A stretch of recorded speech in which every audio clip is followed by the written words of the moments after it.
What's up, adventurers? My name is Platinum Phoenix, and welcome back to the Fell Xenologue. Last time, we fought against Alfred and Celine, and recovered the Bracelet of the Brash General. And this time, we are going to be heading up to Brodia on the Royal Road. After sending Firene's emblem into slumber, the party heads to Brodia to seek out more bracelets. And with that being said, let's go ahead and begin the chapter.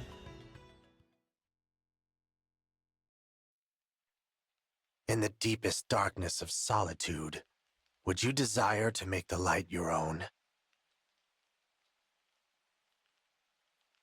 Would you answer the stranger calling for you from beyond a closed door? Their voice is despairing, their message bleak. News of gleaming ore turned dark as night. But what does it matter? One knows the truth. In this world, there is no compassion. My pain does not exist here. We've walked quite a long way now. Is everyone feeling all right? Naturally. Though no doubt it would be easier if I were riding my wyvern. We're going to Brodia, right? Why aren't we taking the road? Brodia is widely known for its hatred of war. We would not be permitted to cross the border, and their border security is tighter than that of any other nation. So, we must enter covertly.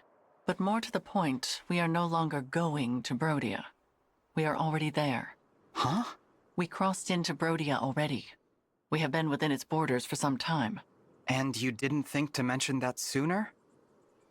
I was unaware it was so important. I hope you can still reschedule the parade.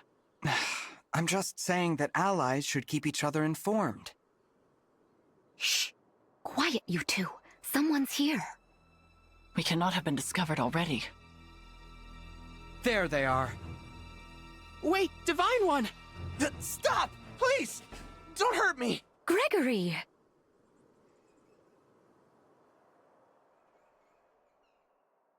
You know each other? Indeed. Gregory is one of the Four Winds, like me. I'm not familiar.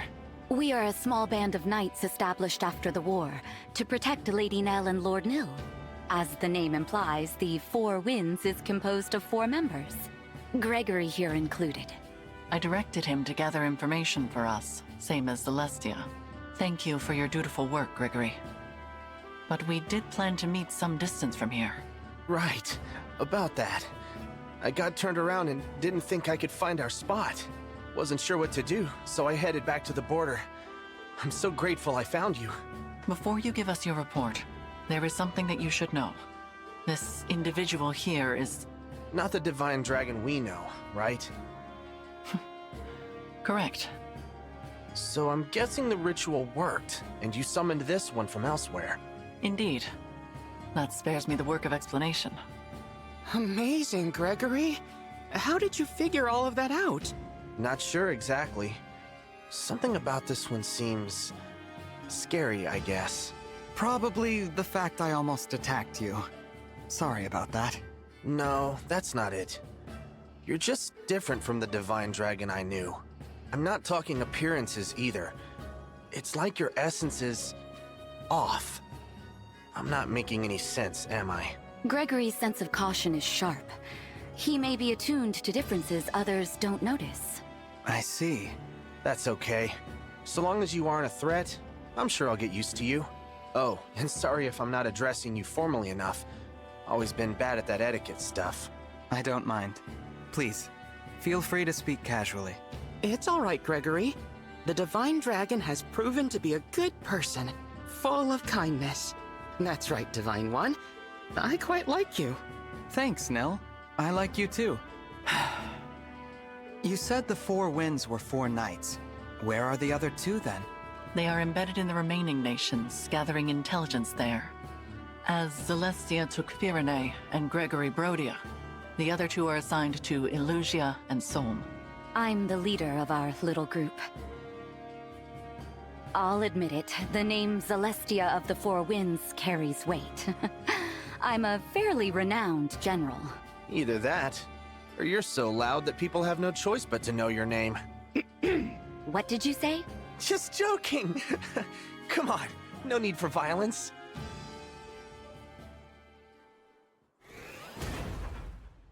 What was that? Are we under attack?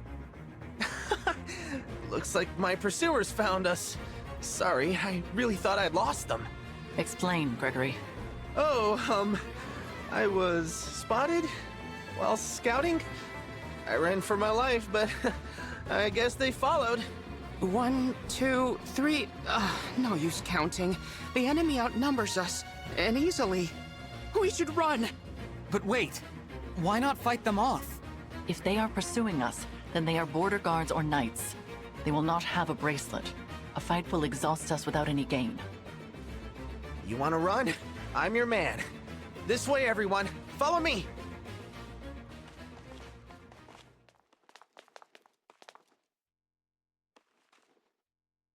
We should be safe here. Let's just head out for a bit. That reminds me, Divine One. While I see that you prefer to fight, we are accustomed to being on the defensive. I noticed. You choose your battles. Of course. How do you think we managed to survive this long? Not by fighting bravely every time someone comes after us, but by running away. Beyond operations to place the emblems into slumber, we are in no position to attack anyone. Perhaps if the Four Winds were equal to other nations' knightly orders, it would be different. But alas, we're not. I fear we are something of a disappointment. Nonsense! The Four Winds have saved our lives time and time again. My sister and I are very proud of you. Kind words, Lord Nil. I thank you. The foe has abandoned chase. Gregory, give us your report. Something's happening in Brodia. They've started sending soldiers out of the country. I would not have expected them to be plotting an invasion. Where? That I don't know. Wherever it is, they've done a good job keeping it secret. But judging by the intel I got, I think they want to take the 7 bracelets. Interesting. Maybe Brodia's doing what we are, keeping them away from our unknown enemy. I don't think that's their goal. It seems like they want the bracelets' power for themselves. What would a peaceful nation want with more power? The boon granted by the Emblem bracelets when they are gathered varies by circumstance. With all 7 gathered in an awakened state, the result, as you know, is enormous power. But gather all 7 when they are asleep.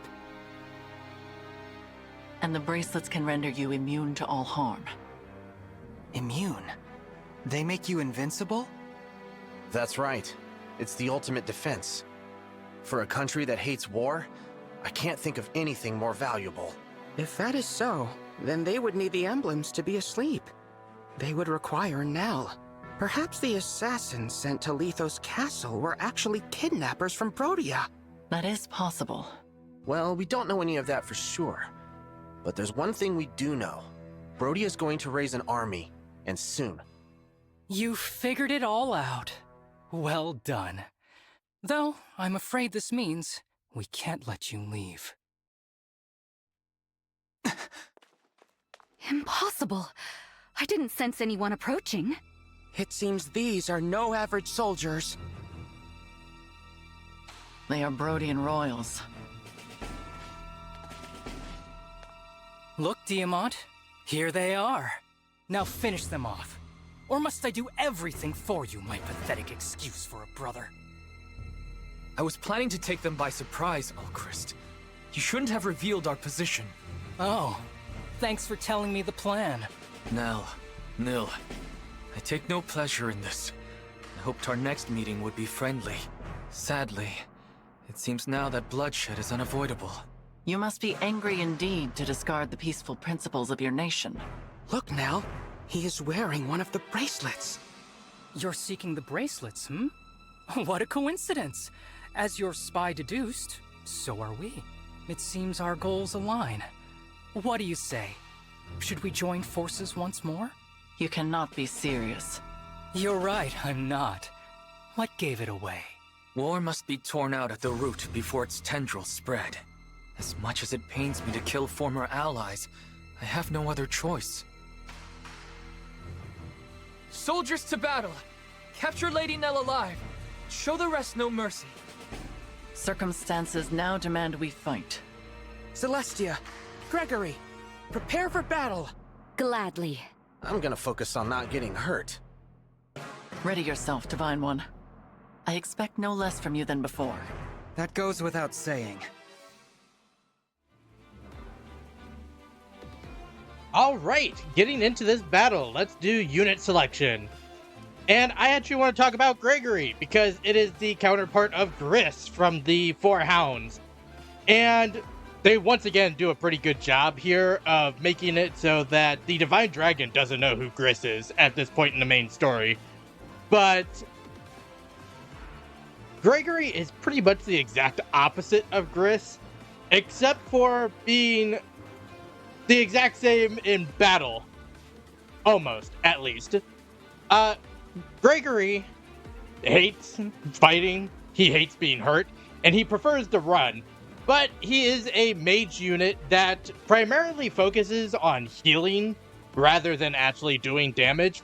And his ability is Survival Plan. When there are more foes than allies within 3 spaces, it grants him a Void plus 20. Meaning if he's by himself, he dodges attacks a lot easier. But I think we want to take all of these units off, and I'm going to bring, I think, the exact same 4 I brought last time. So Cedal, Thaleen, Outcrest, and Ivy. And the most important for me are Outcrest and Thaleen in this one, actually. And let's see about getting Gregory a ring. Or a bracelet. I'm actually not sure what I'm giving him right now. Honestly, I'm going to give him Hector. He doesn't like being hurt, so Hector seems like a good choice. Hector, let's go!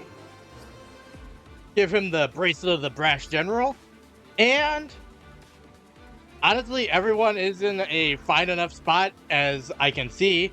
So I think we're just going to start this fight. It is unfortunate that we have to fight each other, but I suppose we should get started.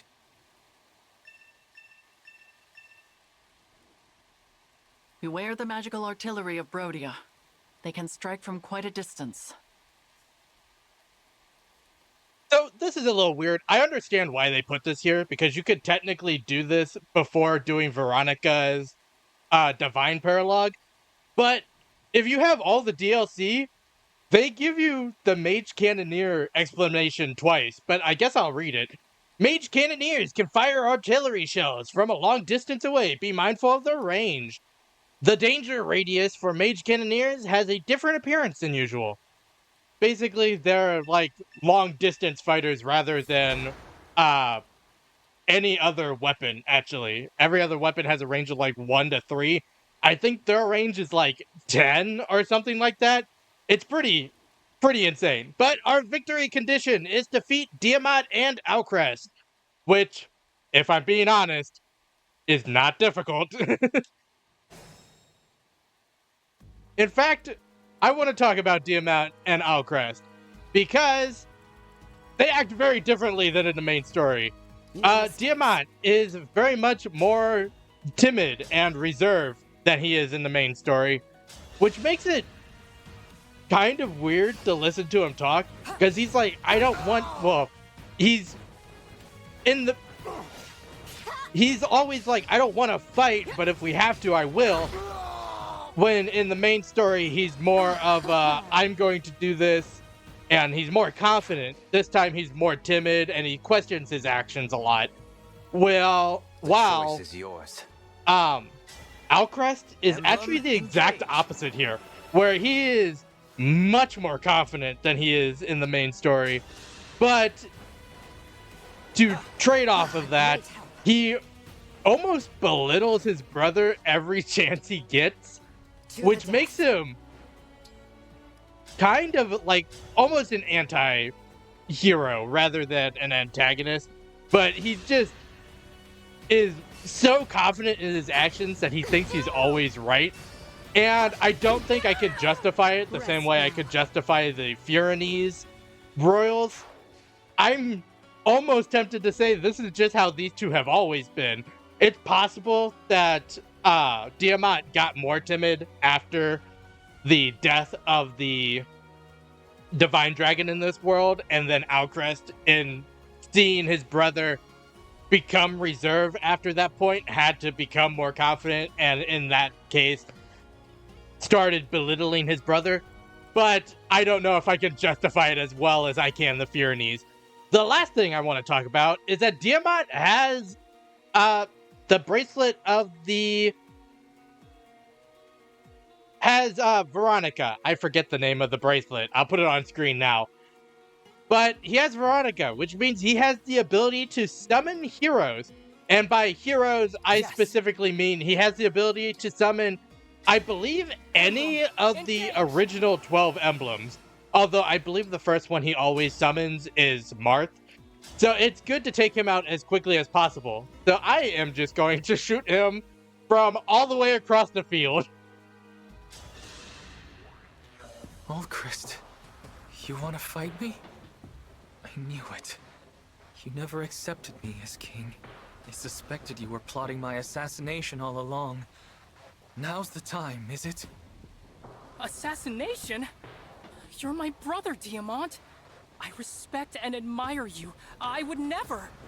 Then lay down your arms. I can't.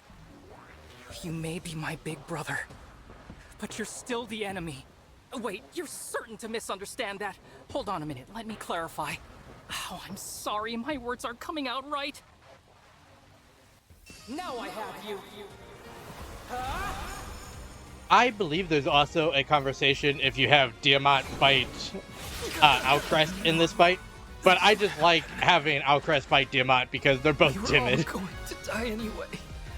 We never should have tried. What I was saying is that they're so timid and reserved, this version of Alcrest and that version of Diamant, that they're both just going, I'm trying to explain what's happening, but we're not talking correctly. It's just kind of funny in that circumstance. But next up, I just want to engage with Celica, and I believe Warp Ragnarok from here reaches exactly to Alcrest and can take him out immediately. So we are just going to end this fight in one turn once again. Be grateful it's me you're fighting, and not my incompetent brother. I'll end this cleanly. Alcrest, you're about to be nuked. What are you talking about? Why did that slow down so much? It wouldn't have come to this if I were king. And just like that, Ivy and Camilla are MVP, which is incorrect. I don't know how they come up with that answer. I guess I defeated 2 opponents, but neither of them were important ones. And we completed this chapter in one turn once again. It is over. We withdraw. Diamant, no! We can't surrender! Not after they took our bracelet! We must get it back! Come on! Round 2! You have a plan then? An idea that will turn the tide? Please, share it. Now, Nil. We are removing ourselves from the game board. We won't interfere any longer. The bracelet is in your hands, as is Brodia's fate. Please, guide the world to peace. This is the bracelet of the Lonely Heir, without a doubt. With this, we now have 4 bracelets. Emblem Veronica dwells within. She has the power to call upon soldiers from other worlds. But she is tainted by evil, the same as Pyrenees' emblem. We should assume they all will be. Am I with you now? Yes, Emblem Veronica. But we won't make you fight for us. You can rest for now. I see. I am grateful for the reprieve, but I am also a bit lonely. When I awaken, I hope you will be at my side, even without a contract binding us together. Don't worry. You'll remain with us during our journey. And someday, We will see you again.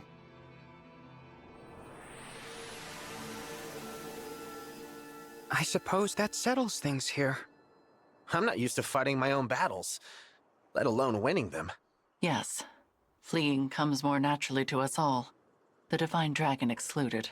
There may be some truth to that. Each of us has run away from one thing or another. What do you mean?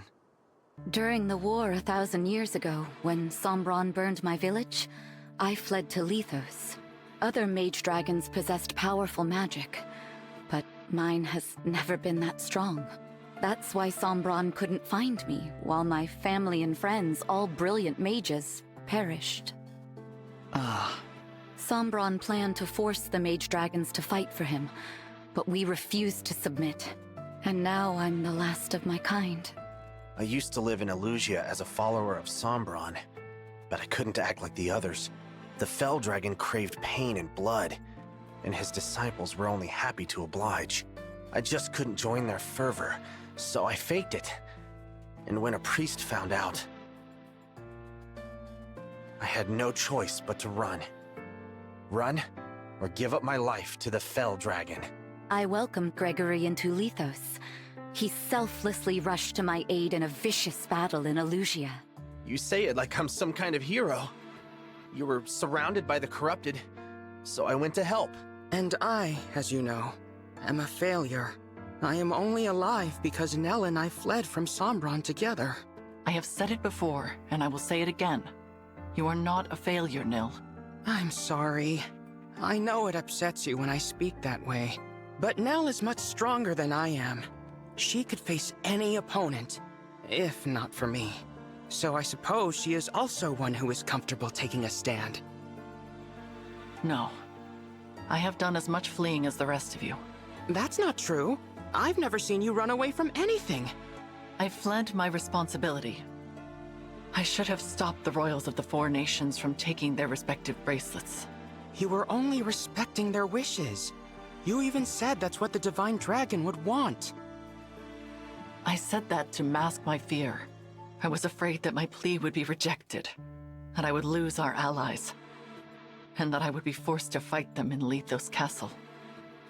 I had no idea. So I too have fled when I should have made a stand. I could have stopped all of this. That knowledge prevented me from leaving the land of Lethos until our savior arrived. And because of that, I am perhaps to blame for the current state of the world. Absolutely not. You have done nothing wrong. I agree. Our unknown opponent should carry the blame, not you. I never would have thought you were running away too, Lady Nell. You always seem so strong. We may be a collection of weaklings, but we're still alive. That has to count for something. The Divine Dragon was strong, and the Divine Dragon died. Nell. Oh, right. That's enough doom and gloom. We're making this Divine Dragon worry. Things are different now. Each of us has proven we can handle ourselves in battle. That is in no small part thanks to you. Your guidance has been a blessing. It's true. Yeah, you've been a big help. I am also grateful for your assistance, such as it has been thus far. Ha! I should have guessed the qualifier was coming. But I know you mean well, so thank you. And I'm glad to be of help. Well, there is still much to be done. Let us keep up our momentum. Where are we going next? To the Kingdom of Knowledge in the west. The Kingdom of Illusia. Hey, look, it's Nell, the pride of the brood. Not only can she transform, but she can also put emblems to sleep. Isn't that right, Nell? Must be rough for you, though, having that failure for a twin. Are you talking about Nil? Oh, is that this failure's name? I don't usually bother to remember them. Don't you worry about his weakness rubbing off on you? We could just get rid of him. Wouldn't be a problem. All he's doing is holding you back. Wouldn't you agree, Nell? What do you say? You must not be serious. What? I said surely you must not be serious. If you truly intended to kill my brother, I would have to.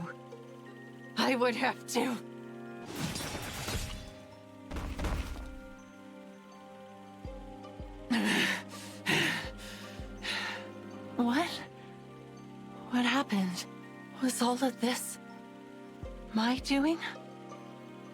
What have I done? Culled the weak. Father, forgive me. I did not intend to. There is nothing to forgive.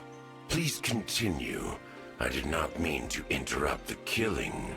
I believe you will make a suitable heir.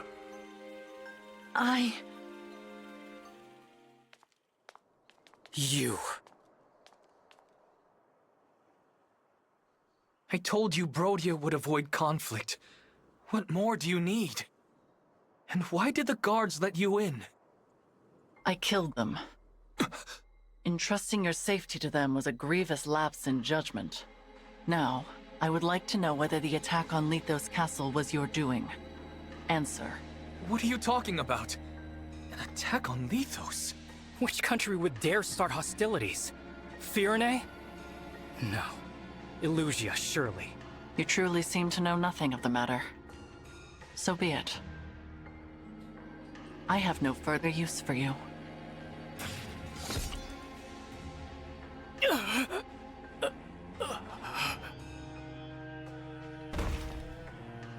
Ulchrist! Ulchrist! You monster! You filthy snake!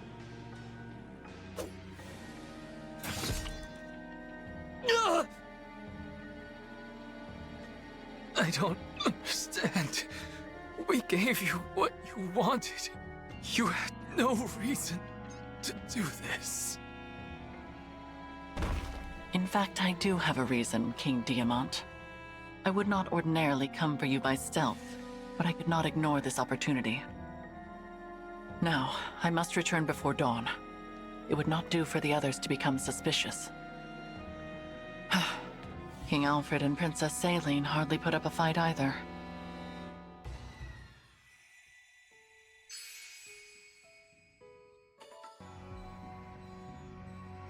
So, we get a pretty big revelation this time, and unfortunately, we have no way of actually dealing with it at this moment. So, I think we just have to end it here.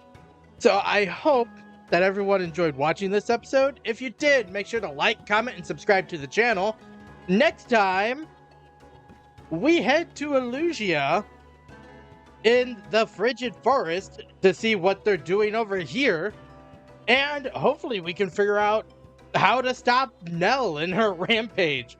But until then, happy adventuring.